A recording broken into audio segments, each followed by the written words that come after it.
However, while I was there, I learned 3 remedies and 3 holy names, which are easy to learn and to explain to others.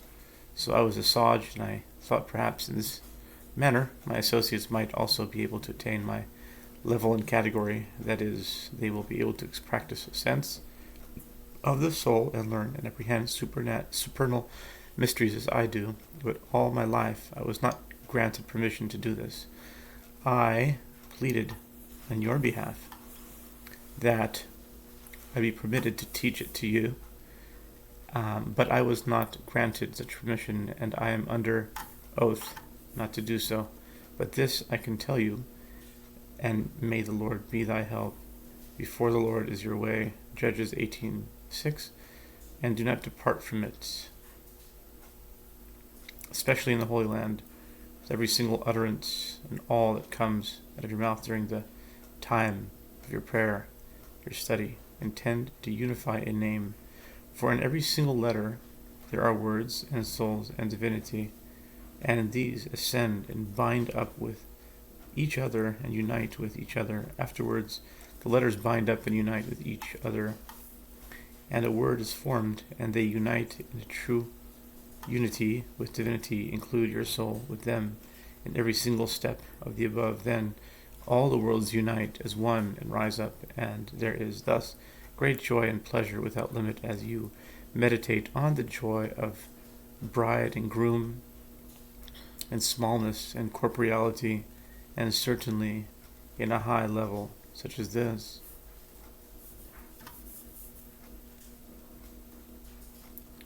Certainly the Lord will be thy help, and wherever you will turn, you will prosper and succeed. Give to a wise man, he will be yet wiser. Proverbs 9:9. Also pray for me with this intention in mind, that I be privileged to cleave unto the inheritance of the Lord. 1 Samuel 26:19.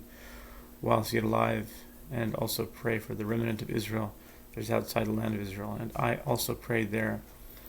Wherefore hath the Lord done this thus? What meaneth the heat of his great anger? Deuteronomy 29:23. That so many Jewish souls were given over to the Samach Mem to be killed, and them a number who were baptized and then killed. And they gave permission to ask Samach Mem himself, and I asked him, wherefore hast thou seen concerning the matter, and what is your thinking about this, that they should become apostates and then be killed?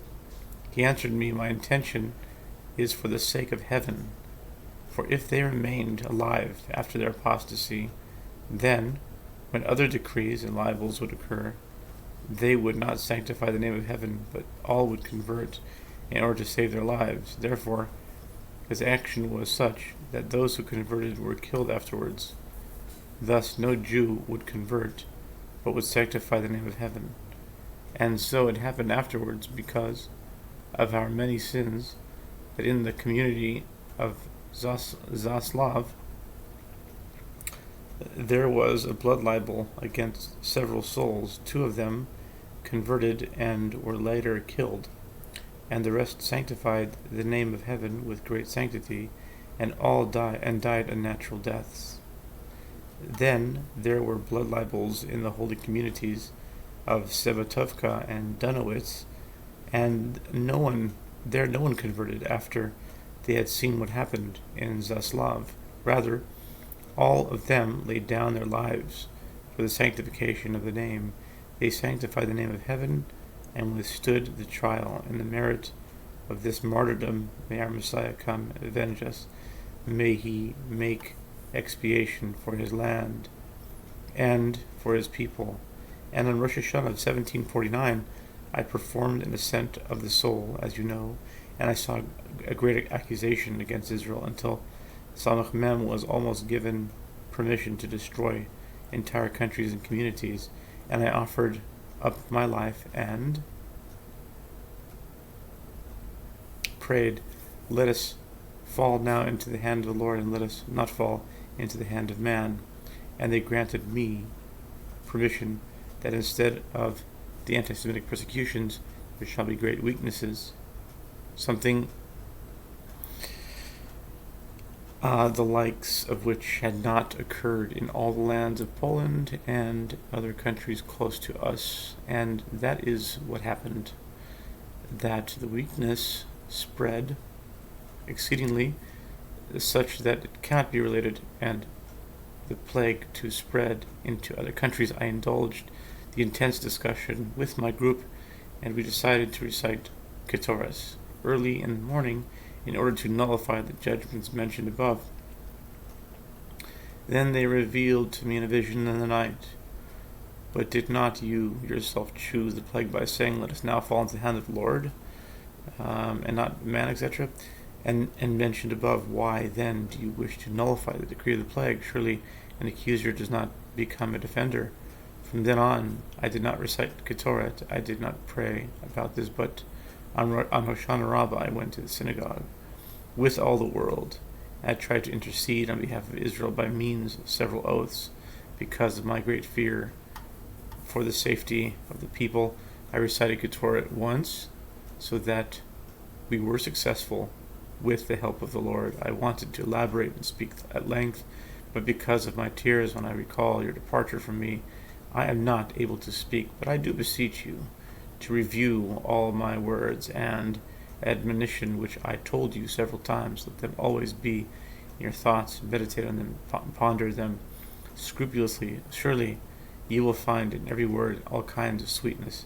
For what I told you is no vain thing, Deuteronomy 32:47. For the Lord knows that I do not despair journeying to the land of Israel, if that be the will of the Lord, to be with you together but the time is not ripe for it. Also, do not be aggrieved that I have not sent you money, for it is because of the treachery of fate that befell me, because of the plague and the famine, and the many young children of our family who are dependent upon me to support them and to provide for them. In addition to other poor Jews, our money is all spent. There is naught left but our bodies. Genesis 47:18. But the Lord willing, when the Lord shall enlarge, etc., then certainly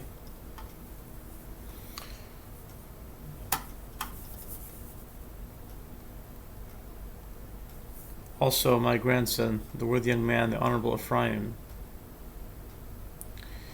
is a great prodigy in the essence of study. Surely, if the time is opportune for it, now fitting would be for you to come here by yourself, so that we may see each other face to face, and to be happy in our happiness. As you promised me, I also very much beseech you concerning the renowned rabbi, saint, and master Yosef Katz, a servant of the Lord, that you draw him close in both hands, and offer him all kinds of benefit, for his deeds are acceptable before the blessed Lord, and all his deeds are for the sake of heaven. I also request of you to write on his behalf to the wealthy people to provide adequate support and arrange for proper maintenance for him, for certainly he will be a source of satisfaction to you if he will be in your company. Such are the words of your brother-in-law, who looks forward to seeing you face to face, and prays for length of days for you and your wife and your children, and seeks your welfare all day and also nights, for length of good days. Amen. Selah Yisrael Shem Tov, of the holy community of Mezhebush.